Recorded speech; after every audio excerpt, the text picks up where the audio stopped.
Hello and welcome to the Audacity Factor. My name is Kathryn Daw. Yes, I'm here again. Day number 24 of my 90 for 90.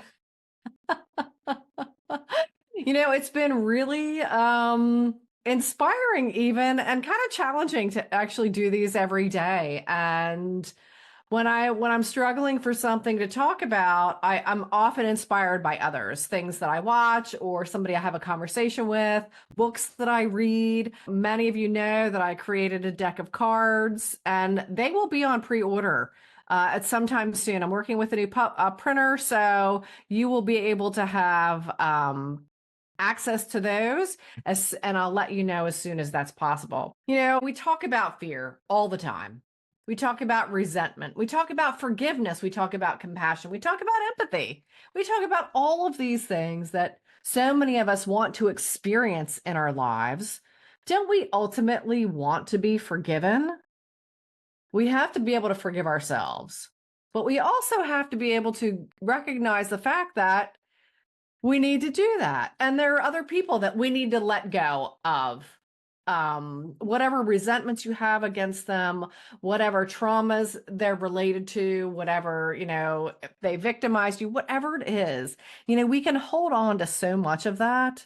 And not only that, we keep the perpetrators in these little cells, little cages down in our dungeons, wherever that is. And we make sure that they're there so that they can't hurt us in any way. So instead of us being able to really just not have them affecting us at all, we're still the keeper of the keys, aren't we? So, I recognized recently that in going through my own healing process, many of you know I've had a ton of trauma, an abusive relationship, some really familial challenges. I was a single mother for years.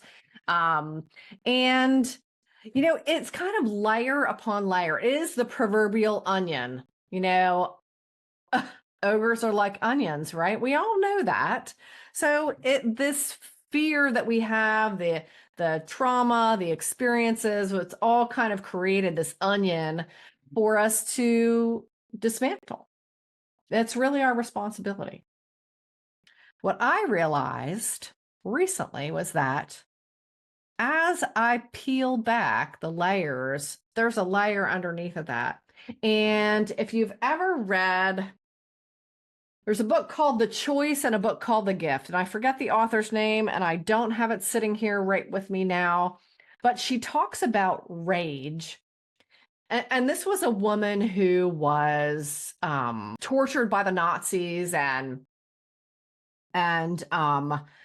she really discovered that there was this underlying rage that she had, and until she let go of that, expressed and let go of that rage, she couldn't fully be present with her completely healed self. And know that that is your goal, your completely healed self.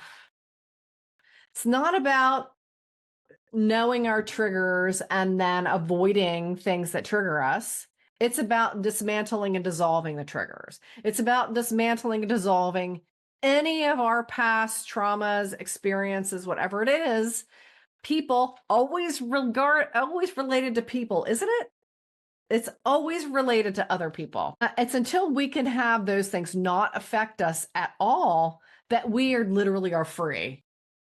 And learning how to not create new triggers, not to allow new triggers to be created from new traumas, because we give the meaning to the experiences that are traumatizing.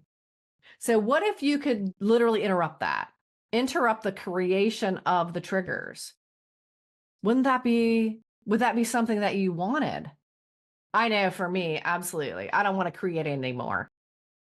I've just been in the process of dismantling and letting them dissolve as well, recognizing that that's actually possible and that's actually a goal. But in peeling that onion, when I thought, it's based on trauma, trauma experiences, resentments, unforgiveness, not only of others, but of ourselves. The collection of these little cages and cells that you have these perpetrators in, that you're keeping the keys for to make sure they're locked away, when in fact, it takes a lot of energy to actually do that. Keep them in those cells and make sure they're somewhere else that they can't hurt you. But just in doing that, it's that nagging at you. What if that didn't exist at all? That's what I'm talking about right there. And in this book, I wish I could remember her name, but you can look it up. It's the book. There's a book called The Choice and a book called The Gift. And I really recommend those for you. Well, I'll find it out and I'll put that in the show notes and the show description for you. Another book that I'm using is Louise Hay's book, You Can Heal Your Life. Let's see if I can get that in camera. There we go. And there's a workbook that goes along with it. And we have to recognize that so many of our physical symptoms are symptoms because we haven't peeled the onion, or we haven't gotten far enough through the onion, or we're creating new layers to our onion, which is something we don't want to do, or we're creating a whole new onion. Well, let's not have onions. I mean, onions belong in our cooking, but not anywhere else. So I finally recognized that I have this this underlying rage, and it feels like aggression and anger and resentment all kind of wrapped in one. As I've peeled the outer layers and thought I released and dismantled and dissolved some of these triggers, well, yes, that's absolutely happened. But there are some longer term ones that had more solidity to them. I don't know if because they've been there longer, or they kind of really had a lot of time to be kind of impacted. You know, like when your tooth is impacted, or well, I could say something else, but I won't. Anyway, but it really kind of creates this impaction. And if you can look at something like, I look at our prosperity kind of this way. It can be, if you have this kind of conduit, your prosperity to you, and there are things that are blocking that, they're in the way, kind of like your pipes in your house. Something gets, you got a hair clog, got something else clogging it up in there. Somebody shoved something down there that doesn't need to be down there, that's blocking things. Then it gets impacted, right? And it gets difficult to remove. So I encourage you to, even if you make a drawing of that visualization I just gave you about the impaction and what's blocking you to get to the next level so that you can actually clear the whole thing. That's what I'm talking about. And I recognize for me that there's some underlying rage. I didn't believe her. I didn't believe I had this rage, but now that I've peeled so many of the layers, I feel like that's what's kind of coming through now. But I know that once I've reached that, and once I've been able to release that in a safe and secure way, then I know for me, it is a hallelujah. I mean, it's not a broken hallelujah. It is an actual hallelujah for me. And then I know how to go about interrupting any other pattern forming or trigger forming, or any of those things that block us from what we actually want in our lives. To feel good. Damn, isn't that what we all actually want?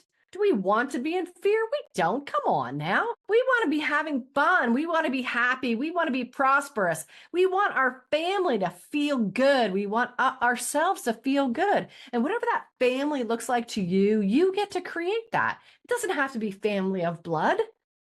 It can be family of love, a family you created. And know that we're not ever alone in this. Ever. Ever. So I challenge you to discover and uncover your own rage. I know that's odd, isn't it? But I've found that that's absolutely true. So, Louise Hay, I forget the woman's name, but I will let you know what these other two books are. And I think in the Audacity Factor project, our community on Patreon, please go there. You know what to do with a QR code up above my head. It will take you right there. Take advantage of everything that's in that community. And I'm doing the Unbook Club, which you don't have to read the book. I'm going to do videos on the book. Anybody at the paid membership level will get a live Q&A, so we can actually talk about it if you feel so inclined. You don't have to read it. I'm going to summarize it, probably per chapter in each video. So again, you can read it or not, but I would love for you to participate. So again, QR code right here. All right, I'll see you all tomorrow.